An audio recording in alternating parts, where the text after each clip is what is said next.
happy to be here. I had a great experience as a student here, and it's nice to come back. And it's nice that so many of my professors are still here, and I can sort of share our combined fruits of our labors, we'll say.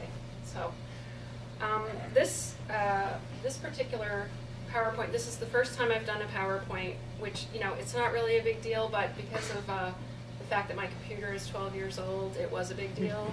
And I decided to, instead of show slides from the very beginning up to the present, I chose the last decade, because that kind of makes a good parentheses between the show and the piece that inspired the show.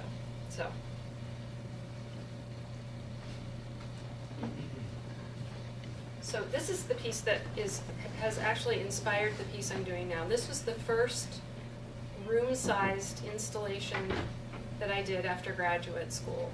So I graduated in 1996 from the Pennsylvania Academy of the Fine Arts, and during that time period I was making drawings and sculpture, and when I was here I double majored in drawing and sculpture, and my sculptures influence my drawings and my drawings influence my sculptures, and there's a lot of cross-pollinating, and sometimes I think even when I'm making a sculpture I might be making a drawing, and sometimes when I'm making a drawing I'm making a sculpture. So I'm thinking about things like that. I don't really come down one way or another about it, but it's more of a mindset or a position that I have as my sort of stance in the world. I think it all came about because I started wondering why I was always painting on a rectangle or a square. Like, I just asked that question, and then it kind of snowballed from there. So this piece is titled Leaves of Grass, and this was installed at the Morris Gallery at the Pennsylvania Academy of the Fine Arts. This space doesn't exist anymore, but there were some problems to solve with the space. One is that the dark floor that you see there is actually a really ugly blue carpet, and there were certain issues about like the molding, but the light was really beautiful.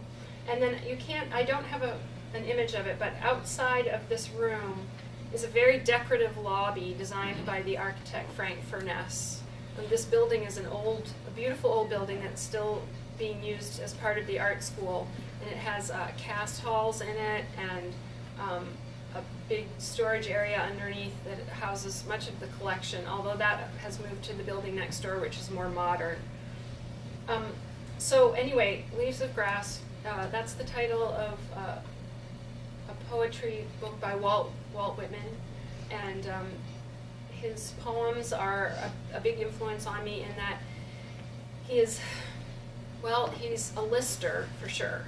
He loves things, and he is very inclusive and just filled with joy and kind of wonder and amazement and wanting to include everything. He's very democratic, and I just liked that spirit was kind of the jumping off point for this piece. So when I proposed it, I made a little maquette that didn't look anything like this, and I proposed the idea that I would just try to draw anything that I could think of and cut it out and then put it together into a room-sized installation. And I had done things like this in the corners of group shows, and I had realized pretty quickly that the corner thing wasn't going to work for me. So I was much more interested in the integrity of a space and having to deal with what's behind me as well as what's in front of me and being able to walk through it. So we could kind of think of it almost like a sculpture that you're inside. So maybe a sculpture that sits on a pedestal has a kind of concentrated energy like this where you go in. It's possible that you're conscious of the peripheral around you while you're looking at it, but it's really kind of this kind of world, a kind of contraction that maybe leads to an expansion, but maybe the expansion is more mental. And so how I was thinking about installations in room-sized pieces was that the expansion was going out from me this way, and so I was almost like this part of the sculpture, like the person was part of the sculpture. So I decided to make a garden-like setting. There were two benches in the room. And basically what I did was, for about 9 months beforehand, I drew and drew and drew, and I cut and cut and cut. And that summer before this exhibition, I was at Skowhegan, and so I did some of that preparation work there. I did other things there as well, but sort of the cutting is something that I can do while talking to people, or while talking on the phone, or while listening to the radio. It's a little bit like crochet or knitting. There's certain decisions that are getting made. I don't follow the outlines of the ink brush line. I actually am making the outline of the piece while I'm cutting it, so I do have to think about it that much. But it's kind of a nice, I just have stuff with me all the time. And if I was visiting my mom, I'd be cutting. If I, whatever I was doing, I was cutting.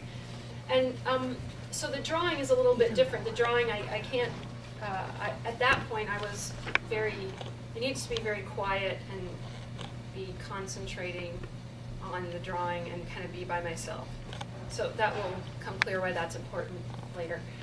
So then what I do is the material's all boxed up, and I go there, and this was the beginning of a process that, people are a little bit more comfortable with it now, and my friend Alex, who was the curator there at the time, he's a pretty laid-back guy, but it's like, so what are you doing, and how come I can't see anything, and no, see, I'm making the drawing on site. I'm like bringing the pieces and making the drawing on site, and that was very important.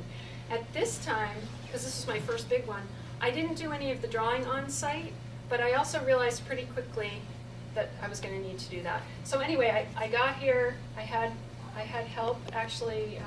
My friend Rob Lieber came and helped me do some of the taping, because all of that has little rolls of tape. Anything that's on the walls is taped on the back to be fixed up there.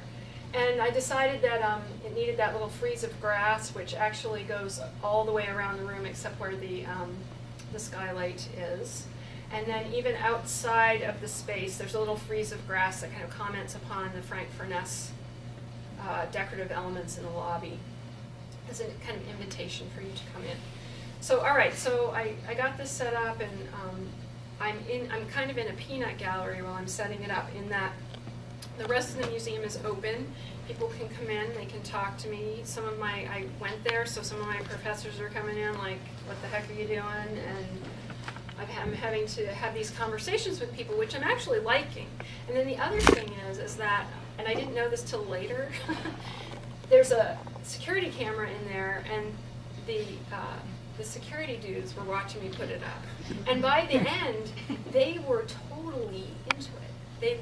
They loved it. And so then when they were there, watching the museum, they were very conversational. They were handing out brochures. They were telling people how I had done it. And so I really liked that was happening, even though I didn't know it. So I hope I wasn't picking my nose or anything. But so that piece that kind of set the tone. I was like, okay, this is more like it. No more group shows for me with the installation stuff. So then the next opportunity I had to do a piece was about 5 months after that. And this is at the Delaware Center for Contemporary Art. And they actually have a project room that has a very dark gray floor, and the walls are painted dark gray. Now, some people request that they repaint it for their installations, but I was like, no. Okay, so this space is different from the space I just did, and I want to make something that's boundaried but still activating the space. That was kind of a goal. And I was allowed to draw on site for this one. So all of this, these are all separate pieces. Oh, I know I'm supposed to use this, right? All of these are separate sheets of paper, and they were done. The pieces of paper, when I get paper, now I get rolls, I sometimes have flat sheets. Those sheets were 38 by 50 inches probably, and then I would do various drawings on them and cut them up. So all of the stuff that we could call the quilt part is actually pieces made into a quilt, and they were all drawn there and cut out, and then I constructed that. And then all of this material on the quilt is stuff that I had either drawn before and I pulled forward to this project, or made specifically for this project, like that big bottle, and there's a bunch of safety pins and stuff and leaves. So a lot of that was made for the piece. There's a big safety pin right there. And that's just laying on top. So this is called On Some Far, as in on some faraway beach. Here's a detail of it. So this is, I think it's right here, going back. So you can see the safety pins, blades of grass, leaves, more safety pins, there's bottles. So what I liked about this opportunity was the space was so different than the Morris Gallery, right? And so I wanted to respond to the space and do something different for myself. And that became something going forward. So I knew I wanted to draw. I knew I wanted to use the material in a variety of ways. I knew I wanted to respond to the space, but I don't really respond to it necessarily historically like somebody like Anne Hamilton does. I often am responding to the physical attributes of it, as if it's a prepared canvas, but each canvas is prepared differently, and then I'm doing something on it or in it. Okay, so I was like, all right, that feels good. And then maybe about another 6 months after that, I got another chance to do a piece. This was at the Elizabeth Harris Gallery in New York, and they, for a while, had they would give over part of their gallery to an emerging artist as kind of a project space. And so I was fortunate to get the keys to the gallery, and between Christmas and New Year's I set this piece up. Now I had made some of the imagery off-site, but I did get to take over the other part of the gallery, which is beyond that doorway, and use it as a studio, and so I was drawing in there and cutting things out, and I had assistants to help me tape. That's pretty much what people do, is tape. They don't cut or draw, but they do a lot of taping, because that gets boring really quickly. And then I also had them light it, because I hate lighting. I was doing something else, and I said, okay, you two, just go in there and figure out the lighting. So for this one, I asked myself the next set of questions. So what if some of the shapes are all black? What if I start using rolls of paper? I've only used sheets up to this point. So all of these lines, they're from a roll of paper that I painted black lines on and then cut the lines out. So they became a different way to divide up the space and direct the eye. And then these pieces here, these are all black shapes. So they are actually painted ink and then painted again, because when I just did one pass of the ink, it wasn't black enough. So they actually have a little bit of a sheen and a texture to them as well, which I will refer to again later on in the talk. So I also think I'm starting to see that certain things are, of course, apparent. I'm interested in landscape. I'm interested in a kind of proliferation that is maybe attractive, but also it can be disturbing. It can be a little bit overwhelming. In this one in particular, I feel like the black represents also a kind of decay. So both things are going on, like a growth and a decay. Or we could say the flowers and the manure, whatever, and of course cartoon-like, sometimes humorous. You can probably tell that I like Philip Guston a lot, and I'm interested in other people like Elizabeth Murray, Jessica Stockholder, people that sort of run along the edge of both sculpture and painting at the same time. Jean Dubuffet and Keith Haring are also big influences. When I lived in New York in the 80s, that was right when Keith Haring was doing his drawings in the subway, and I actually saw them before I knew who Keith Haring was. I mean, nobody knew who Keith Haring was.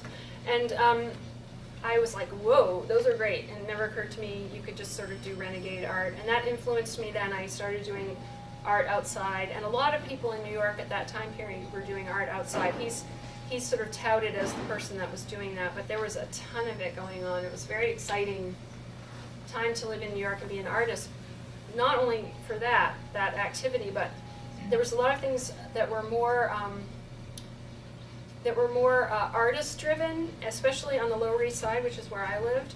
And I like that idea of sort of artists taking control of their exhibitions and how their work is going to be displayed, and not, you know, I go back and forth in lots of different kinds of art worlds, and so some of the things I make, you know, I mean, you can't sell this thing. It's not going to sell, right? It's a thing that I do because it's important to me, and I think it's part of the conversation that's going on in the art world, and I like doing it, and I don't really expect to sell it. But then I also make things that get framed, and those go in galleries and they get sold. There's some of those later on. So anyway, Keith Haring was a big influence at that time period and has continued to be. There's a detail of another area of that piece, which is called In My, I-N-M-E-Y-E, as in my eye, but kind of squished together.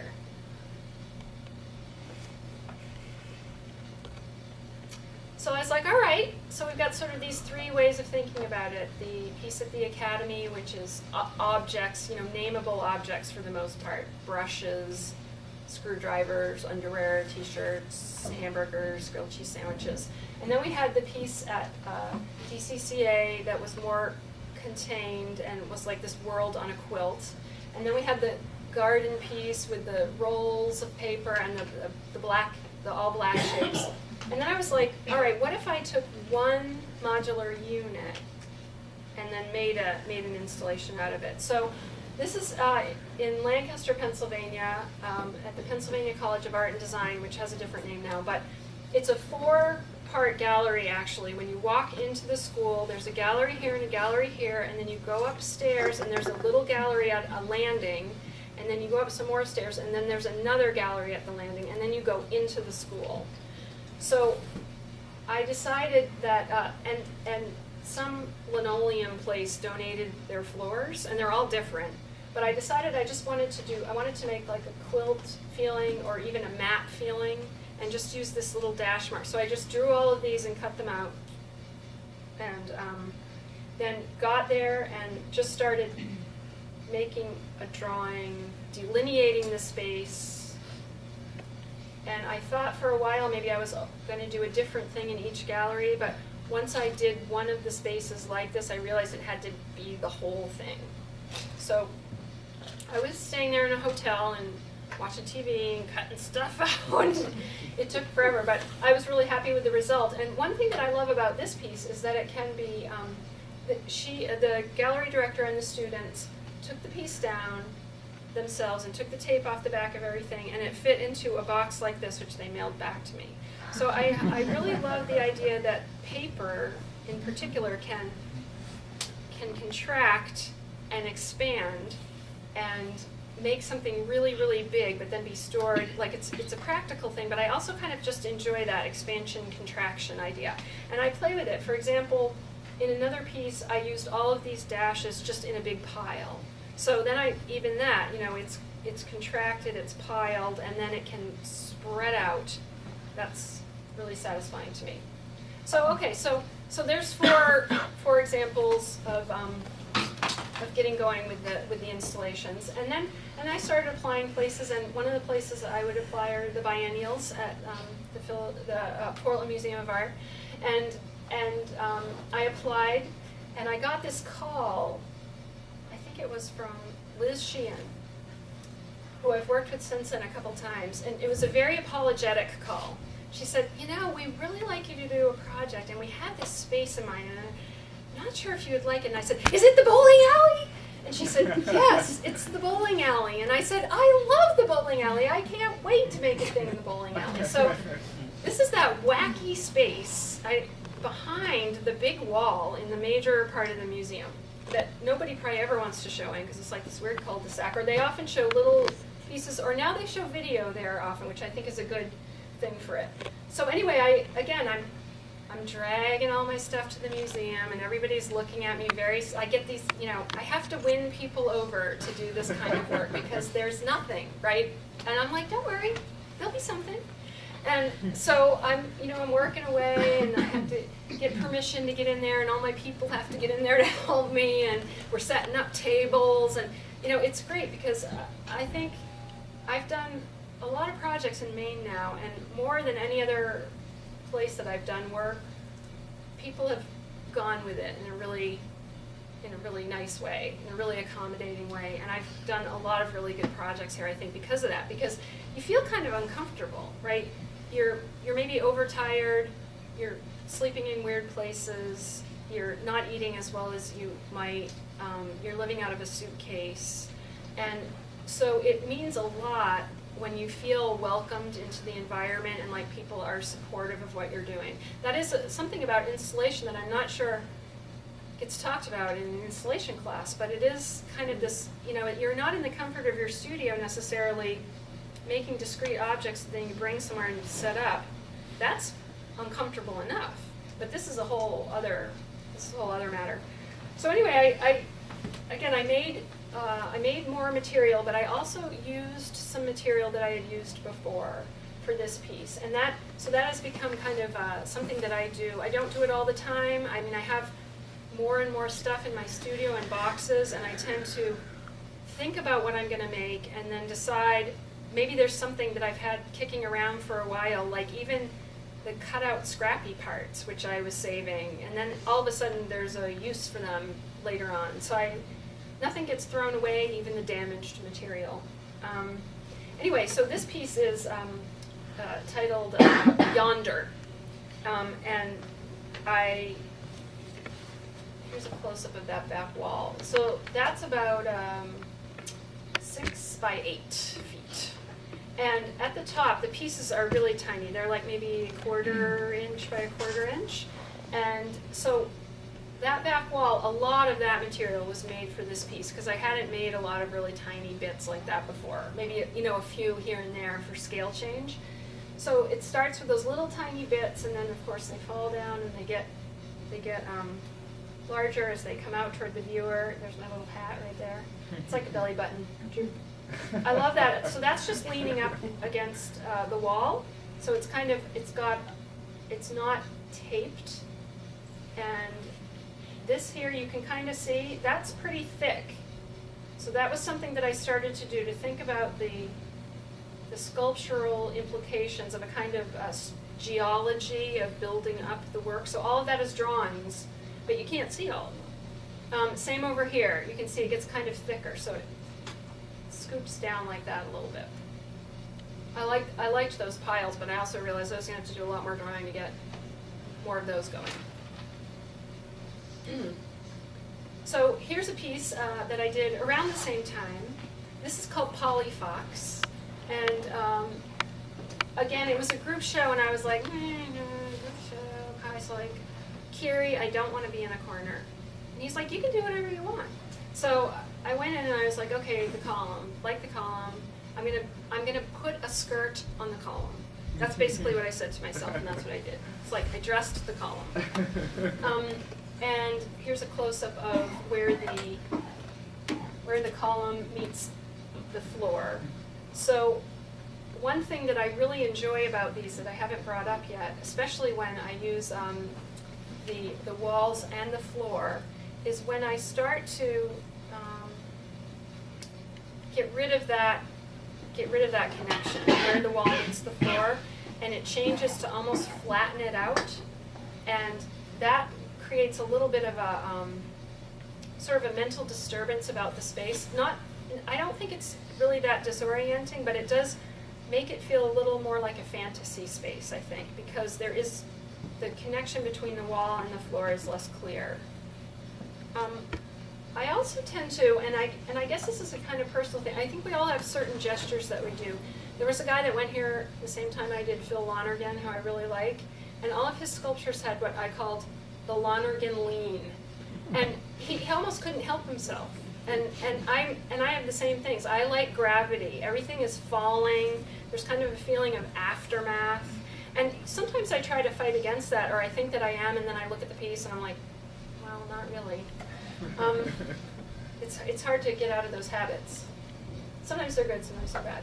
So All right, so now we're moving ahead a little bit more, and this is a piece that I did actually at Bates in a show called Activator, which was curated by Liz Sheehan. Again, so she invited me to come. She invited Amy Stacy Curtis, my friend Nicola Lopez.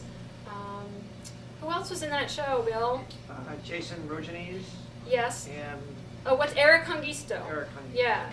And it was a really wonderful show of installation artists, right? And we were in a group show, so I was a little bit concerned. However, when she sent me pictures of the space, I was like, I want the crazy alcove, because then I can do something nutty, like this, which is like make a big chrysanthemum or whatever this is. So I don't, it's a little hard to tell, but this ceiling actually slopes down to the back. There's the corner, and these are rounded, these two walls here.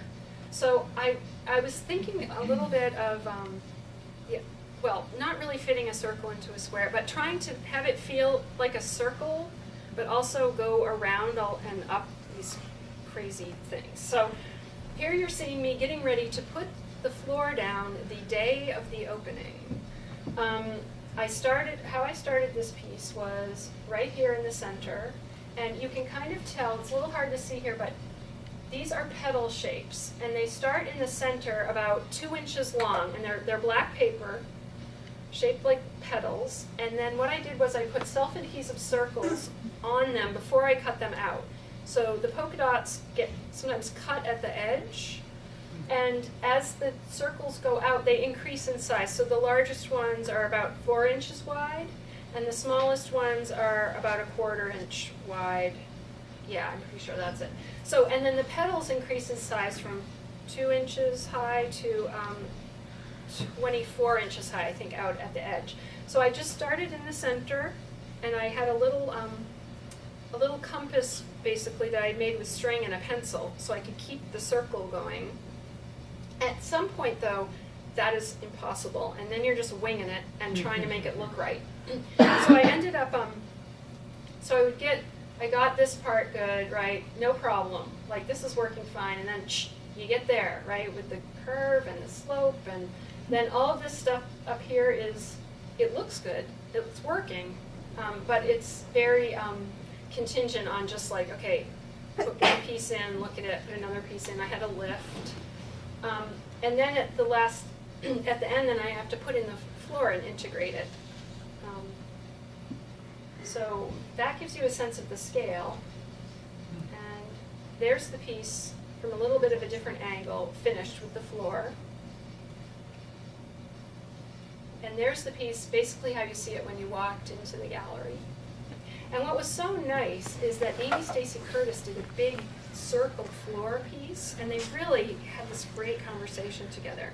And actually, I've tried to, since I have been in a few group shows with installations since then, I always try to find out who else is going to be in the show, what they're going to show, and I tend to make my decisions built off of what they're doing, so that I feel like even if it's not, they're not, squished together like, oh, they're the same person doing the piece, but there's a nice conversation between the pieces that I'm not trying to force it, but I try to just nudge it in one way or another. Just that feels good to me, like it's part of the installation process. Oh, so that piece is titled Chrysanthemum.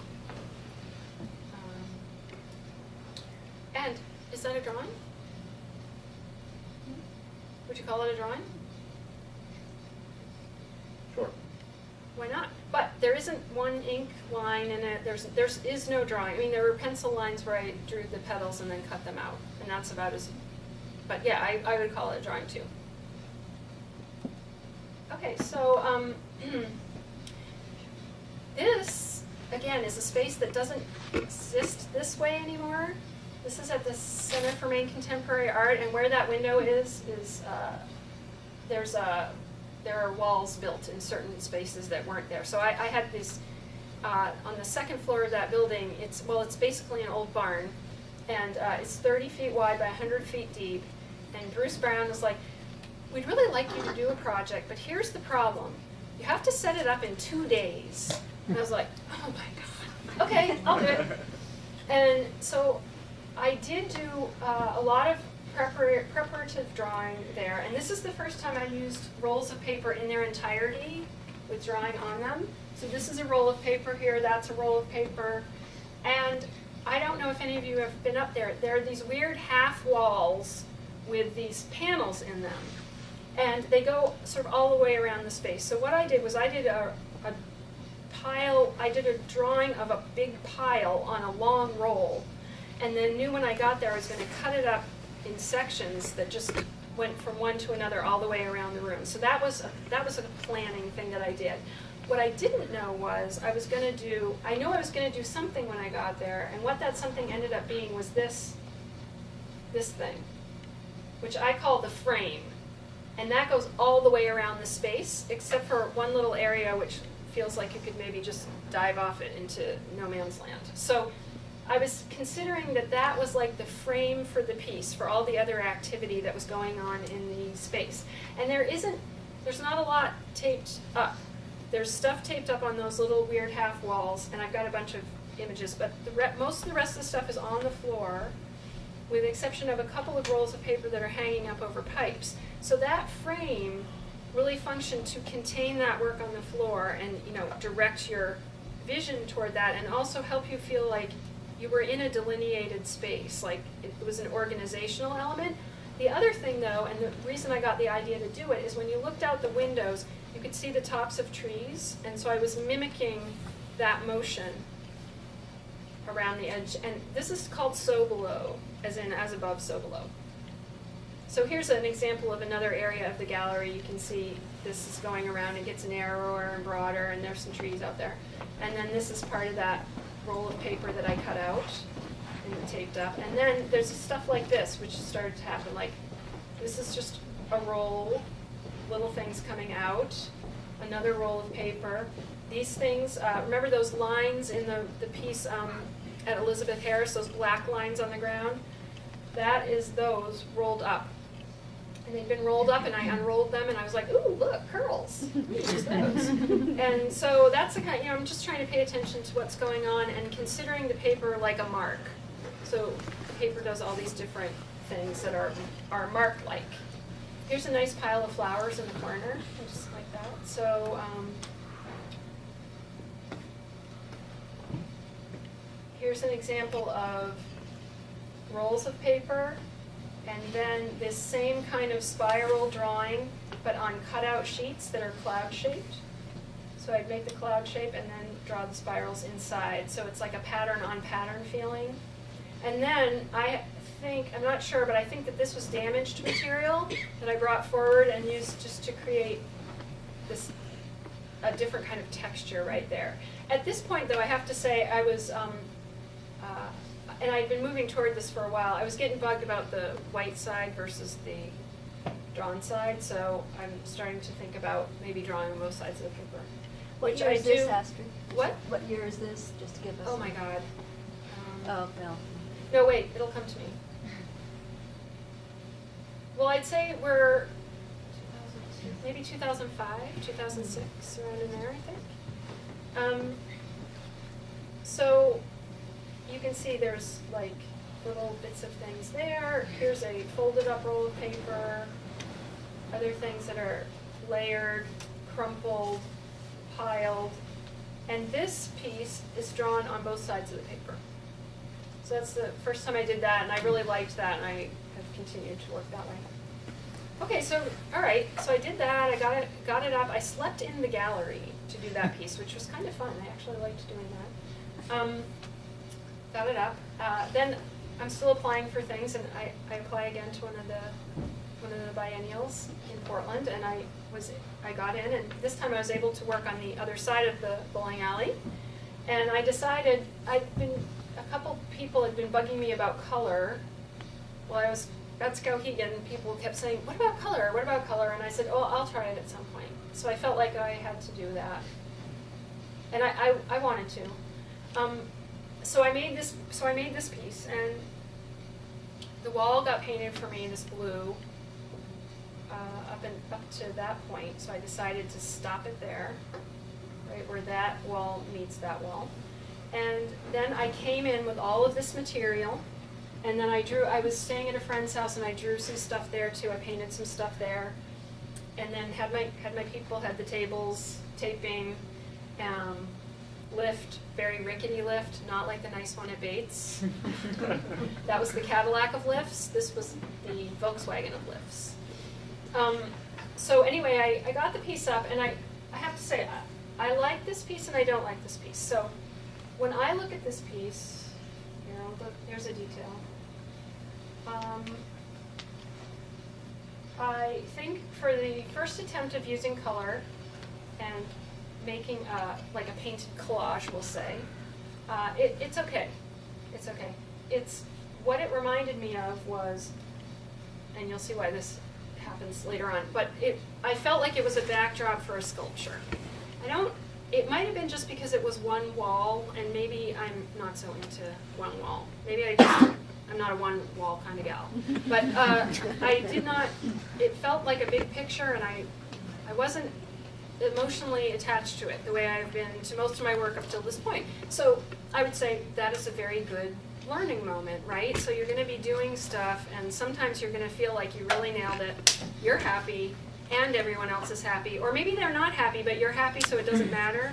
I would say probably the opposite was occurring here, where people were like, wee, color, la la la. Except maybe Yvonne Jaquette, who was like, it should have been this way, it should have been that way. And I was like, okay, Yvonne, thank you. Pretty no. And but I was like, not so sure, but there's something here. And there were certainly plenty that I liked about it, plenty that I learned about it that I could take away. And I think it was a pleasing piece for people. I think they enjoyed it, and so all of that was good. And I liked things like this. I always love stuff like this. See that? I did not notice that I did that until after the piece was up. And I was like, I really put that next to that. Well, that's kind of funny. Maybe I'll do that stuff more often. I loved these leaves. There were certain color combinations or the way that the paint was going down on the paper that I really enjoyed. This is called On This Side of the Blue. Okay, moving on. So here's another example of a piece in a group show where I got an alcove, so I was okay with it. And it's called Midden. And it's basically, I was thinking about a comment that somebody had made to me that my installations kind of looked like garbage. They didn't mean that in a mean way. It was like they kind of looked like trash heaps sometimes. And I was like, yeah, trash heaps, like a midden. And so a midden is a, one way to consider a midden is when indigenous people live in a place for a long time, or any people live in a place for a long time, and they don't take their trash to the dump, but they have a dump where they put all their trash. They put stuff. It tends to build up in a way, and often people who eat a lot of oyster shells, for example, you'll come across these piles of oyster shells or bones, or where old campfires were, or even with where I grew up, there were old house cellars in the woods in the back of our house where people used to live, and there were farms, and there would be trash dumps that we would dig out old bottles from. So the idea of a midden. So I started playing with that idea, and also introducing, maybe we could call them, I don't know what I'd call them. Here's an example. Kind of mixing up the different styles of drawing, so things that are much more very flat and clean looking, with things that are kind of messier, or the brush mark is different. I mean, I felt like I was getting better at drawing, so getting better at using the brush in different ways, getting better at using the scissors in different ways, and making different kind of patterns that would sit together in the space. And I'm still trying to do that now. I mean, that's what I'm working on. So that was midden with a three-dimensional aspect. So this is a pile of various things. Like there are pieces of cardboard drawn on both sides and then bent around, and stuff piled up. And then I got a chance to do my only semi-permanent piece I've ever done. This is called Midden 2, and it's at the Pew Center for Arts and Heritage in Philadelphia, and they invited me to make a piece in their conference room. So there's usually a big conference table right here with a bunch of chairs around it, and I come in about, well, I haven't been there for a while, but I go in and just dust it and make sure it's not wrecked, and it's actually holding up great. So there's a detail of it. There are things that are more or less nameable. So, maybe I'd think about this as a kind of branch shape, and maybe that is some weird kind of glove. You know, I might name some of this stuff, and then other parts I'm thinking just a kind of activity, right? You can almost see my brush doing that. And then, let's see, I don't know, there is a cardboard box, for example. So I would say that if we took all this stuff and we laid it out, like if we went to a garbage dump, right, and we looked at it, we see like, the piece of something sticking out, and we can name that, and then there's stuff around it that we know had a life, had an existence, but we aren't quite sure what it is, but we know it's something. I'm interested in that. Okay. How did you deal with the permanence of adhering though? It's blue painter's tape. Really? I don't have one thing fall off that thing. That stuff gets stickier over time, and it was never meant to be, like, it's been up for over 5 years because they just loved it. It was going to be up maybe a couple years, and I was going to take it down. So that was the plan for it. If I did one where the person didn't want to have to move it, I would probably glue it. But a lot of people want to be able to move it, and so maybe what I've played around in my mind with a couple of scenarios. One would be to use the blue tape still, and then make enough pieces so that damaged pieces could be replaced, or just something else could be put on top. There are other options, though. You could use Velcro. There's a lot of things you could do, but I've never spent the time dealing with it because nobody's, I even say that to them, and they're like, "Oh, it's paper," and I'm just like, "Yeah, but it's paper, right? It's really, actually, really, really strong and really sturdy, and you can erase it." So that piece is, that place gets a lot of use, and it's good. It's been good as an experiment, but it wasn't meant to even be up for 5 years. Yes. Have you been interested in applying for a public art project where it would have to be of a more permanent material?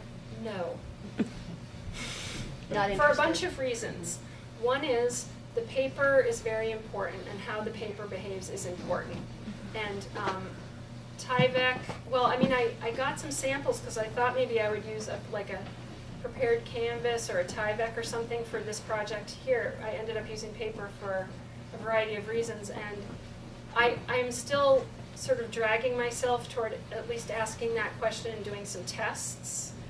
But even that, what people want you to make the stuff out of is something like Sintra or painted aluminum. And it's not really about just the picture, it's about the physicality. And I don't want to deal with all that red tape. And also, I don't know about here, but in Philadelphia, you have to buy your own insurance for those pieces. And so they don't really pay you enough to make that worth it. Whoa. Yeah. So I'm not really interested in, I like dealing with the community and having community involvement, but I'm not interested in a bossy panel telling me what they think I ought to do. Hence, I'm broke all the time. So these are very weird photographs, and I'm just showing them to you just so you can get an idea of the whole piece. After doing the colored piece in the museum, I knew I wanted to make another colored piece, and I decided it should be sculpture. And so I haven't made what I'd call a sculpture for a long time, and John Bisbee and Mark Wetley approached me to do a project at the Coleman Burke Gallery in Brunswick, and I said, sure. And again, it was so great, right? It's one of those things that I love because they just basically gave me the keys and gave me a place to sleep. And there was I had 6 weeks before the thing went up, and so I could go back and forth from Philly and really be in the space. And I visited it like 4 times before then and was looking at the light and just making decisions. And so, for example, this wall is pink, and that wall is a kind of a pale blue-gray, and that's because of these red pipes up here. So I was like, okay, the red pipes have to feel like part of it. And then there are these windows, and I probably have a shot of, there are these windows, and outside there's a little courtyard with some trees, and the red brick of the buildings and the green of the molding. All of that was subtly playing on the decisions that I made with color and with material. Not only that, but I would sit at the restaurant there and look out the window at the river and the dam and the bridge and all of that stuff. I made a piece that was related to that feeling of color and light and the experience of being there. I mean, this is the bridge that I was looking at out the window. Also, I was thinking a lot about a domestic space and a gardening space both. So, and a playful space, like thinking about when I was a kid and it would be raining or we'd have a snow day and we'd turn the living room into a space, right? So we'd overturn furniture, put blankets over it, crawl underneath it. So it was using certain things as stand-ins for other things, which I tend to do quite a bit in my work. So there's a little table over here with, it's like a little celebration that occurred and people are gone. This piece is titled Down Back, and that's the down back area. That's actually part of it. You go around. So I decided that the space was a little too deep, and I wanted to stop it. So I made this wall out of wood and painted it, and just attached it to that pole, leaned it up there, and then did stuff around it too. So you would walk in, and you could go around this, and that was partially because the cleaning lady uses this as a hallway between 2 different parts of the mill, and I didn't want to totally drive her crazy. And then around back, you can go there. And so there's a lot of different, I have a lot of different images of this, and I'll just take you through. Sort of there are these little moments, like the one at the Center for Maine Contemporary Art, where I showed you those sort of little vignettes of different kind of activity in the bigger space. The same thing is occurring here. So this is, these are stuffed with packing peanuts and sewn fabric. These are little saw horses that I made. Painted paper cut out. This is a braided rug that I made. The braids are super thick, so it's cotton batting that's bigger than usual, bigger than a braided rug would usually be. That piece has been used in a variety of installations, painted different colors and used in different ways. Then there are moments like this where I wanted color, I wanted mark, and I wanted nameability, hence a red extension cord right there next to the leaves. So questioning what gets made, how much it gets made,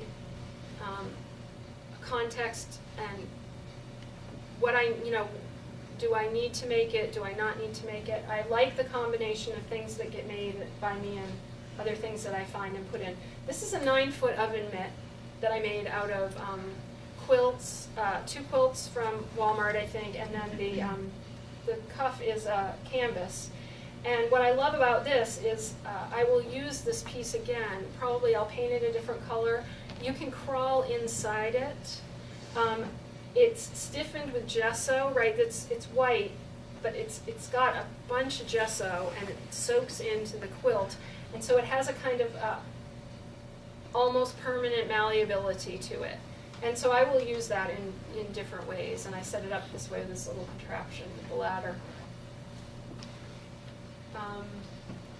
There it is again. You can see there's the thumb.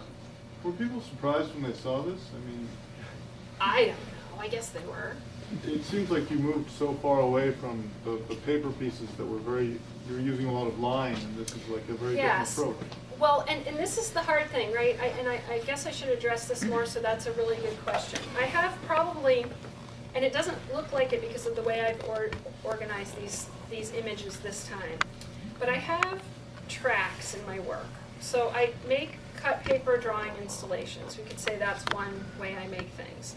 Then another way I make things is more sculptural, like actually with like wax and wire and fiber fill and cardboard and plywood. And when I started getting opportunities to do the installations, I set that a little bit on the back burner.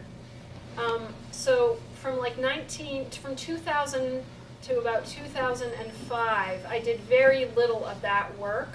And then it started coming back in. And I think in a funny way, that colored piece I did at PMA was what kind of made me think, okay, I need to make some more sculpture. Somehow, I don't know why that worked that way. But so then I started consciously saying, okay, for every black and white installation I do, I'm going to do a color, we'll call it loosely, color sculpture installation. And then meanwhile, I'm also making drawings that get framed, which you will see more of in a minute. And all of that's kind of happening all at the same time.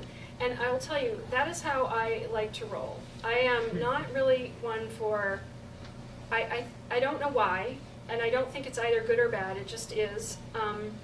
I sort of view the making as sort of like I'm a comet on a trajectory, like it's a little bit like an ellipse. So I'll go somewhere with the work and sit there for a while, and then I'll go somewhere else, and then I'll go somewhere else, and then I'll come back around, and I'll revisit that first way again, and then I like how they feed each other, and I like the conversation of them. So the only time that it becomes problematic really for me is when I'm applying for things, because I never know, do they want to see the breadth of the work? Do they want to see the depth of the work? Do they care? How do I write about this? But you know what, I've just gotten less and less I don't really care about that anymore. I'm just going to make what I want to make. I see a lot of ways that this is related to the cut paper work also. It has a kind of contingency. It's made on there is planning, but it's made on the fly. A lot of things can happen right at the last minute, and I feel comfortable with that. There's a certain cumulative aspect, like for example, this kind of stuff, or the little apples. Also, with the drawings, right, I'm often drawing things like an apple. So I'll draw an apple, oh, maybe I'll make an apple, oh, maybe I'll buy an apple at AC Moore. What is that like? How do those feel like sitting together? So the sculpture has become a way to examine that question more than the drawing, where I'm, making all the drawings. So I like that about it as well. For example, there's this, you can't really see here, this is a pair of flip-flops that I made out of plaster, which kind of look like a drawing because of their texture, I think. So there's some underneath area. Does that answer your question? Yeah, I mean, I guess really I'm just wondering if when the people who asked you to do this, came in and saw the final product, I did understand. they say, Okay. oh, we didn't think it would be like this at all? No, they are both working artists who I think embrace that idea, and certainly for me they embraced it because I made it clear. I mean, I told them what was going to happen.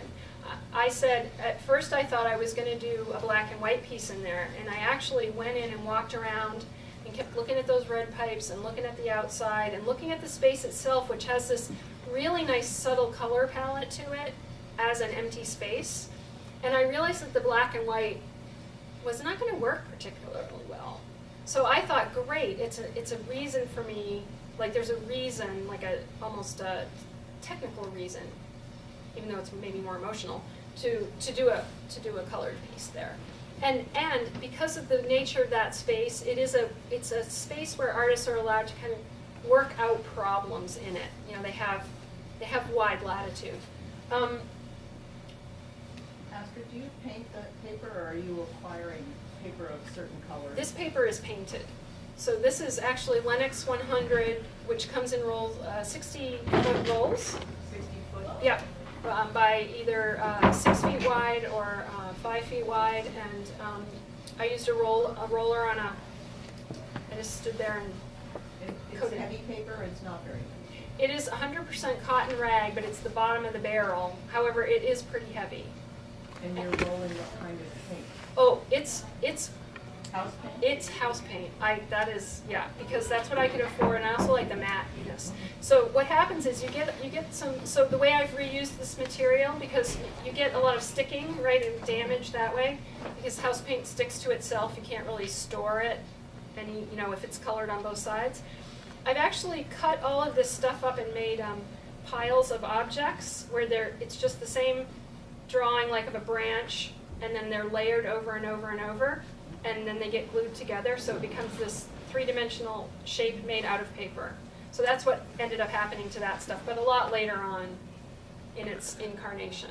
So always reusing, not wanting to throw away. And then there's another thing about your question. So, there are different ways that people deal with the idea of style. Like I don't feel that my work is connected to itself only because I have made it all, although that's probably completely justifiable. I mean, I do think there is a conversation between the different kinds of work, and I actually like surprising people, and I like challenging them. So there were probably viewers that thought they were going to come and see a black and white cut paper piece, and they didn't. They saw something else, and then they had to reckon with that, and that's part of their responsibility as a viewer, right? I'm not there to please them. I'm there to ask a set of questions for myself and for the viewers. And hopefully that's what happens in the best of exhibitions. That said, there are people who have chosen a different path. I mean, one person whose work I really, really love is Agnes Martin. And she has gone deep, deep, deep into one very specific way of making for her entire life. She did. And I completely respect that. I don't have any problem with it. It's just not me. There's the bridge again. That's a view from the back looking out toward the entrance. That's the back. So sometimes I like Post-it notes. This is sort of the center of the room, this pink ironing board. I think I have a shot of that. Yeah, there we go. So I was thinking in terms of, how to put, you could maybe say this is like a painting in some ways. So the pink wall, the red of the pipes, this color is, this is actually, you can't tell here, but it's actually a lot greener than that. You can kind of see it in the ceiling. So there was this green cast to all of the white cream-colored paint that was in the room. Astrid, we may want to move through because some people have studios, or they may have questions for you after as well. No problem. Studios to go back to. No problem, thank you. See, I knew that was going to happen even with less artwork. So thinking about things like paper clips as a mark, a colored mark, buttons, pincushion. So after that, continuing, I'm kind of going back and forth now between colored pieces and black and white pieces. So this is the first time I've used cones of paper. These are little tiny marks, little black marks that are taped up individually to make that big flower. This is the first time I used the leftover material from cutting things out. I had stored it in plastic bags and it made these little nests. I liked those. So at the same time that I'm doing those pieces, I'm making drawings.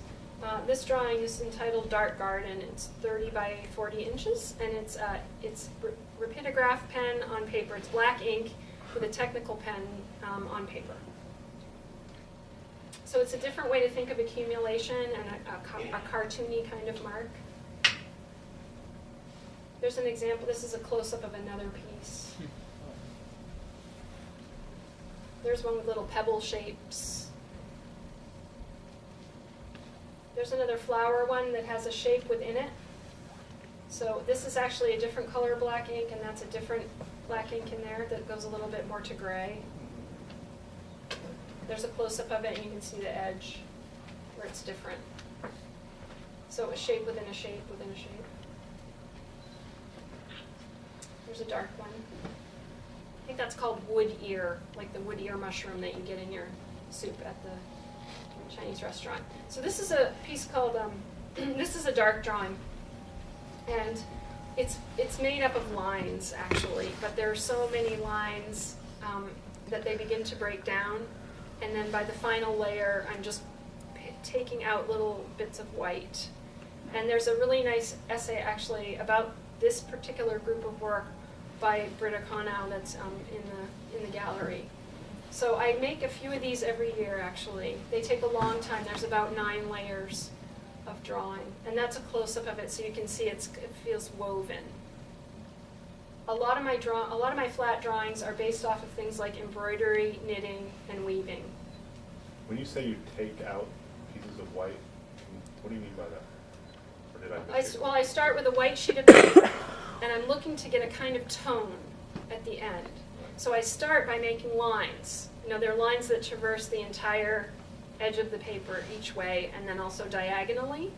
But that by the 8th layer, I'm no longer making the line go all the way down. I'm looking at the tone that's there, and I'm taking out a little bit of white with my pen to get the tone the way I want it to be.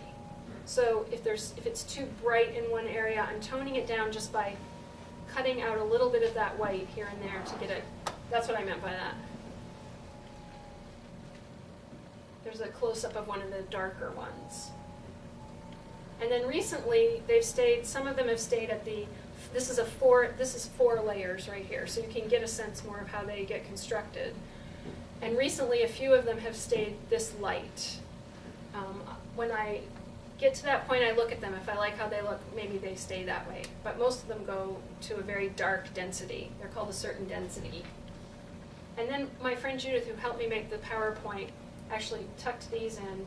These are images from 1617 of a man trying to kind of deal with the same subject matter that I am in a very similar way, which I was blown away by when she found those on the internet. Here's another one that's a little bit more atmospheric. There are maybe 4 or 5 different pen sizes going on here. That's how you get the different tones. Here's a big one. This is 30 by 40 inches. This is, I can't remember the name. I think it might be entitled. It's little spirals. There's a close-up of it. So again, different pen sizes get the different tones. These are a skinnier pen, and those are a thicker pen. There's another spiral drawing. There's an even closer close-up of the spirals. So I'm also thinking about patterns of growth, little barnacles on a rock, that kind of stuff. This is a kind of a scribbly mark, maybe more like lichen. And there's a close-up of it. Again, you can see the different pen sizes, thick to thin. And then this is a piece that I did in 2010 at Gallery Joe. So you've seen from like 2002 to 2010 at this point. And that is black ink on black paper. And then the shapes were just cut out freeform from the paper. Really, I had an idea about a kind of a dog leg shape for the most part. They're somewhat geometric. And then I take them, this is a 10 by 10 foot wall, and I just knew I was going to make an installation there specifically for that wall. It was about that black ink on the paper and the texture of it, and I used black paper because I didn't want the white edges of the paper, right? So that solved that problem. There's a close-up of it. Oh, this is actually a drawing. This is also 30 by 40 inches, and it's made up of marks that look like that. So it's a very small pen, and what I like about these drawings is they often look satisfying from a distance and satisfying close-up, but for different reasons. So as you can see, this looks pretty refined, and some of the work looks pretty refined, but then when you look at it close up, it's quite handmade, right? You can get the feeling almost like somebody's writing or something. And so those are just these little stitch marks, making these little shapes all over, and they get bigger and smaller, and you can think about stuff floating on the water, cells.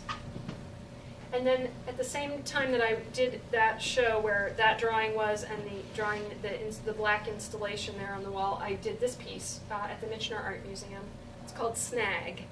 And it was a continuation of some of the stuff that I was doing in Down Back, but like with the Leaves of Grass piece, which was sort of expansive, and then the one that came after it, On Some Far, which was contracted and boundaried, this one is boundaried. It fits into a square that I made out of these pieces of colored burlap.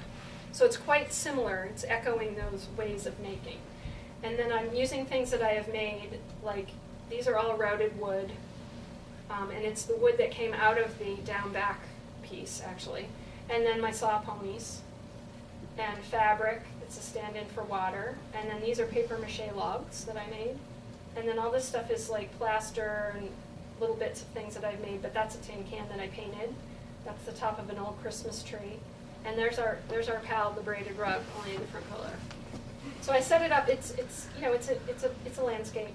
There's a pair of shoes that I made out of wax and fabric and wood.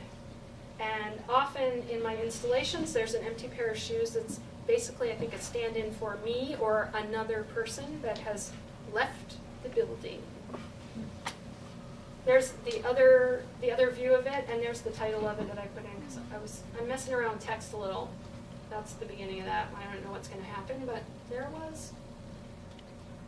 And then this is an example of reusing the material. So the material that I had at Gallery Joe, making that 10 by 10 foot collage, then got a lot of damage on it, and I cut it all down into smaller but related sections. And I did this piece in Switzerland. I got a chance to go to Switzerland and be in an art fair there called VOLTA. And so I set this piece up in the little gallery space there. And so it's different, but it's an ongoing conversation with that material. And there I am setting it up.